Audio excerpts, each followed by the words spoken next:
নাস্তিকরা এভাবে কিভাবে বাড়াবাড়ি করে সে রবকে ভুলে গেছে যে রব এক সেকেন্ড যদি অক্সিজেন বন্ধ করে দেয় ওই আপনার ওই নাস্তিকেরই খবর থাকবে না। কথা বলুন ঠিক কিনা? এই জন্য আমার মনে হয় আমরা শুধু আলোচনা বা ওয়াজের মাধ্যমে নয়, রাষ্ট্রীয়ভাবে এইসব নাস্তিকদেরকে শায়েস্তা করা উচিত। যেমন শায়েস্তা হয়েছে লতিফ সিদ্দিকী, যেমন আপনার হচ্ছে শায়েস্তা হয়েছে আপনার তসলিমা নাসরিন, এইভাবে অসংখ্য নাস্তিক শায়েস্তা হয়েছে। কথা বলুন ঠিক কিনা? সম্মানিত মুসল্লিবৃন্দ, এই জন্য আমি বলতেছি যুগে যুগে যারা নাস্তিক ছিল তাদের কোনো ধর্ম নাই।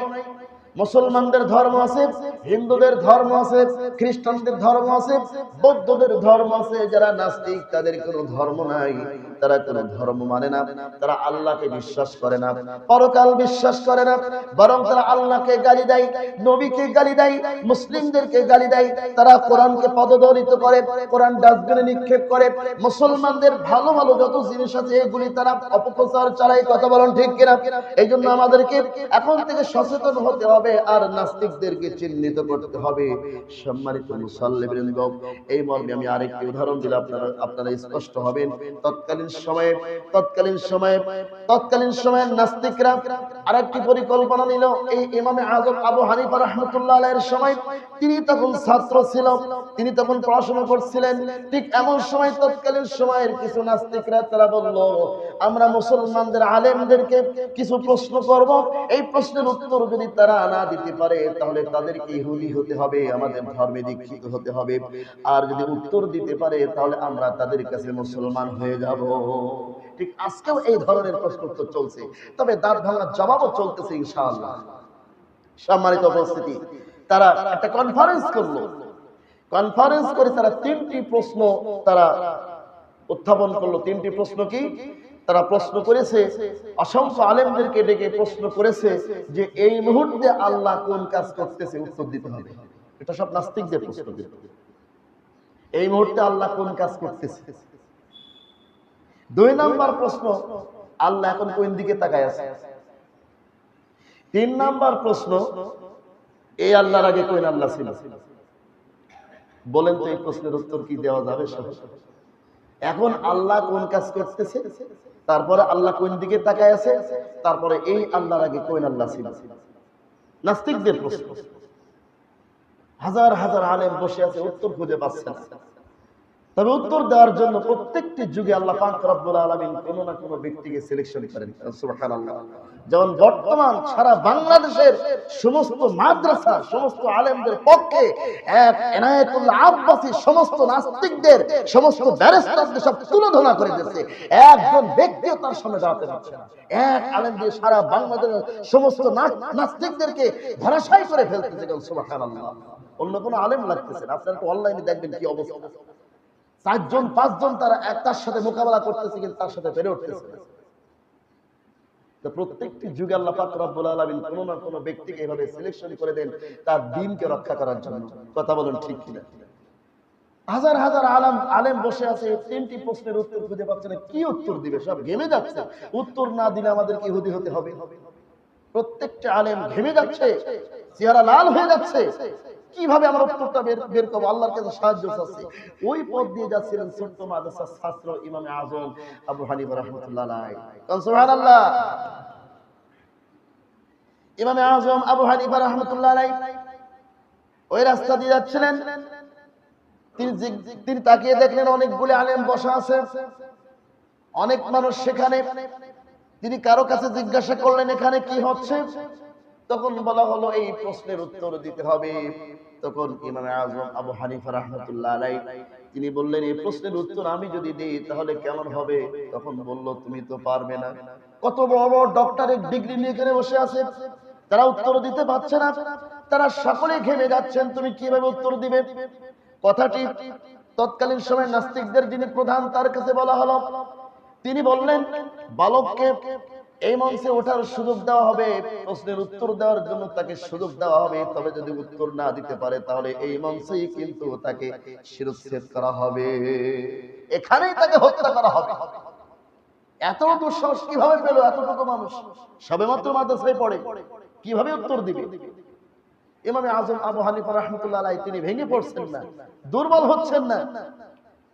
তিনি বলতেছেন আমাকে একটু সুযোগ দিন, আমি দেখি উত্তর দিতে পারি কি।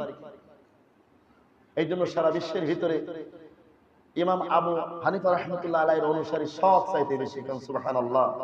যে ব্যক্তিকে জেলখানায় সর্বশেষ জেলখানার ভিতরে তাকে কুকুর লেলিয়ে দিয়ে জেলখানার মধ্যে তাকে হত্যা করা হয়েছে। তার মা গিয়েছিল আবু হানিফাকে দেখতে গিয়েছিল, দেখে যে রক্তাক্ত অবস্থায় জেলখানার ভিতরে পড়ে আছে ইমাম আযম। মা বলতেছে বাবা তোমার অবস্থা করো। তখন বলতেছে সরকারের পক্ষে আমাকে ফতোয়া দিতে বলেছে যে মা আমি ফতোয়া দিচ্ছি না বলে আজকে আমার অবস্থা।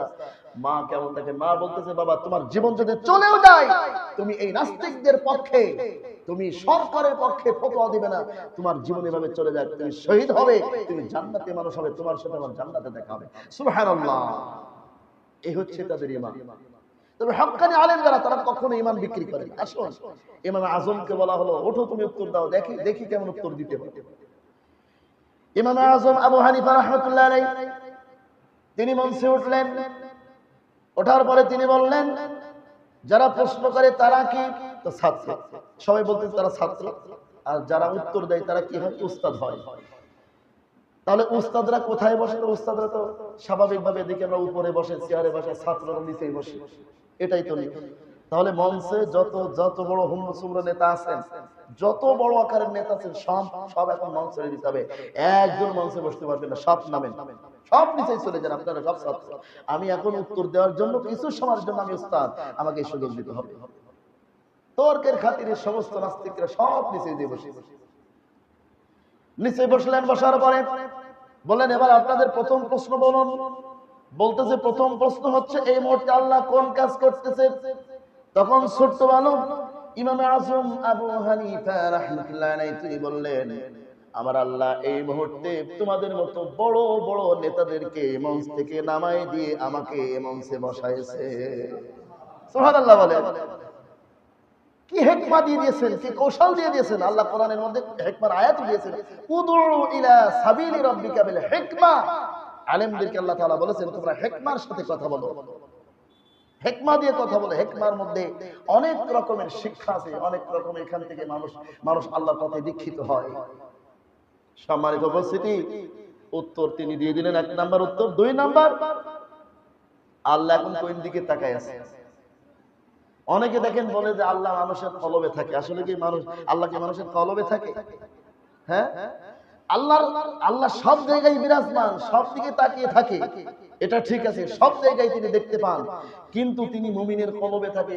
দেখবেন এক শ্রেণীর মানুষ আছে তারা বলে কুলুবুল মুমিনিনা আরশুল্লাহ, আল্লাহ নাকি মুমিনের কলবে থাকে। কুলুবুল মুমিনিনা আরশুল্লাহ কথাটা কিন্তু হাদিস এটা বানাইছে, তৈরি করেছে এক শ্রেণীর ধর্ম ব্যবসায়ী মানুষ এটা তৈরি করেছে কুলুবুল মুমিনিনা আরশুল্লাহ। তার মানে তারা বলতে চাচ্ছে যে আল্লাহ নাকি মুমিনের কলবে থাকে। তো মুমিনের কলবে যে আল্লাহ থেকে থাকে তাহলে নাউজুবিল্লাহ, এটা উদাহরণ দেওয়া ঠিক থাকবে। ওই ব্যক্তি যখন নাপাক থাকে, আমার আল্লাহ তো পাক।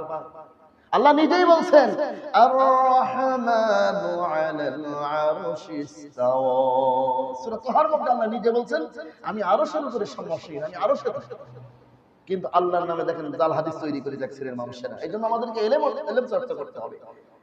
ইমামে আজম তিনি বললেন, দুই নম্বর প্রশ্নের উত্তরে তিনি বললেন যে দুই নম্বর প্রশ্নের উত্তর নিতে হলে আল্লাহ এখন কোন দিকে তাকাইছে তার উত্তরটা পাওয়া যাবে। আপনারা কাজ করেন, হাজার হাজার মানুষ যেখানে বসে আছে, হাজার হাজার মানুষের সামনে একটা টেবিল সেট করেন, বড় উঁচু একটা টেবিল।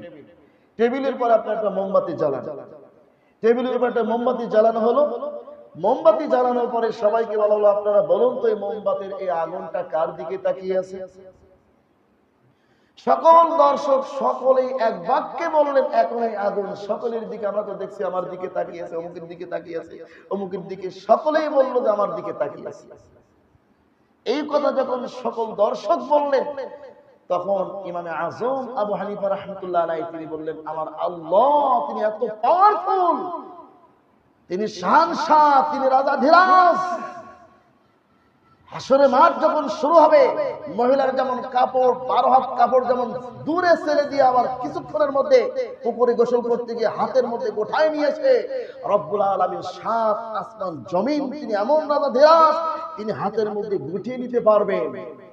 7 আসমান তার হাতে যদি রাখা হয়, 7 জমিন যদি হাতে রাখা হয়, মনে হবে 14টা সরিষার দানা আল্লাহ তাআলার হাতের তলায়। এত বড় পাওয়ারফুল তিনি সারা বিশ্বের আসমান জমিন কোল কায়নাত সাত সাগরের নিচেই তলদেশে ছোট্ট একটা পিপিলিকাও যদি সেখানে থাকে তাও তিনি সেখান থেকে তিনি দেখতে পান, সেখান থেকে তিনি সেটা পরিচালনা করেন। সুবহানাল্লাহ। নাস্তিকদের উত্তর 2 নম্বর উত্তর তিনি দিয়ে দিলেন। এগুলি আপনারা মুখস্থ রাখবেন, আপনাদের কাজে লাগবে। 3 নম্বর প্রশ্নের উত্তর আবু হানিফাকে বলা হলো, তুমি বলো এবার কোনো না কোনো কিছু থেকে তৈরি হয়, ধান থেকে ধান তৈরি হয়, গাছ থেকে গাছ তৈরি হয়, একটা ফল থেকে আর একটা ফল তৈরি হয়, এমনি ভাবে মানুষ থেকে মানুষ তৈরি হয়, সাদা মানুষ থেকে সাদা মানুষ, কালো মানুষ থেকে কালো মানুষ, এক একটা জিনিস থেকে এক একটা জিনিস তৈরি হয়।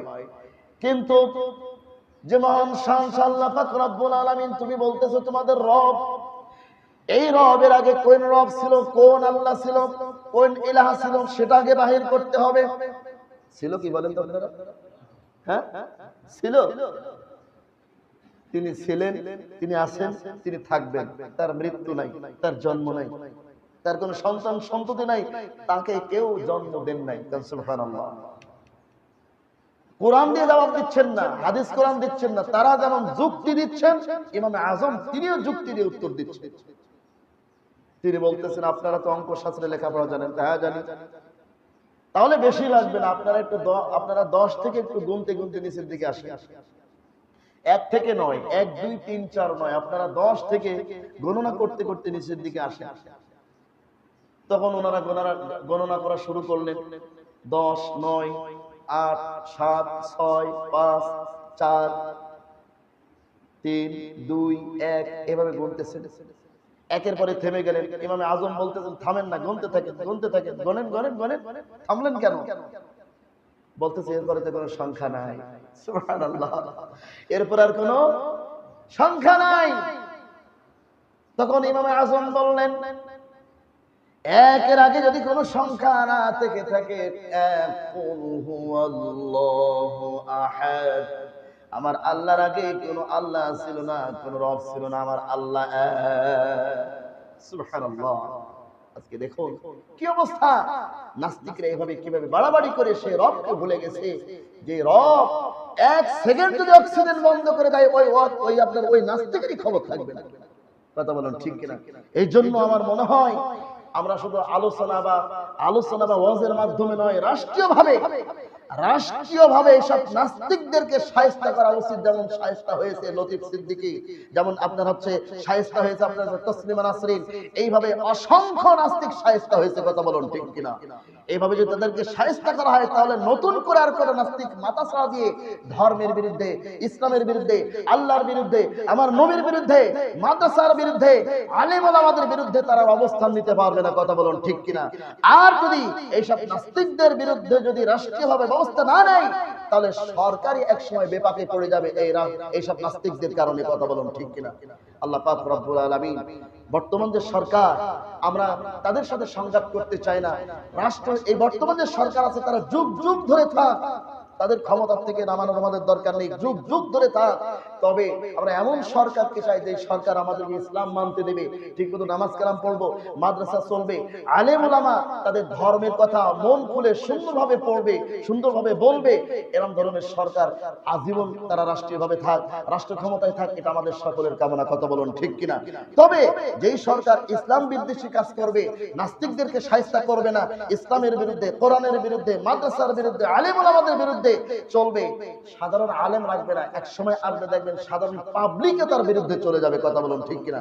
কারণ সাধারণ প্রত্যেকটা মানুষ, আপামর জনতা, প্রত্যেকটা মানুষ তারা ধর্ম মানতে চায়, ধর্ম পালন করতে চায়। ছোটবেলা থেকে আমাদের বাপ দাদার আমল থেকে প্রত্যেকেই মসজিদকে ভালোবাসে, মাদ্রাসাকে ভালোবাসে, আলেম ওলামাকে ভালোবাসে। আজকে মসজিদ, মাদ্রাসা, আলেম ওলামা মানুষের মন থেকে সরানোর জন্য কিছু এক শ্রেণীর নাস্তিকরা ষড়যন্ত্র চালাচ্ছে। তাদের ষড়যন্ত্র আজ হোক কাল হোক নস্যাৎ হবেই হবে। কথা বলুন ঠিক কিনা? আল্লাহ তাআলা আমাদের সকলকে নাস্তিকদেরকে চিহ্নিত করে তাদেরকে বর্জন করার তৌফিক দান করুন। আমরা সর্ব জায়গায় শরিয়াত মানব, কোরআন মানব, ইসলাম মানব। আল্লাহ তাআলা আমাদের সকলকে শরিয়াতের উপরে চলবার তৌফিক দান করুন। মা তাওফীকি ইল্লা বিল্লাহ। আসসালামু আলাইকুম ওয়া রাহমাতুল্লাহি ওয়া বারাকাতুহু।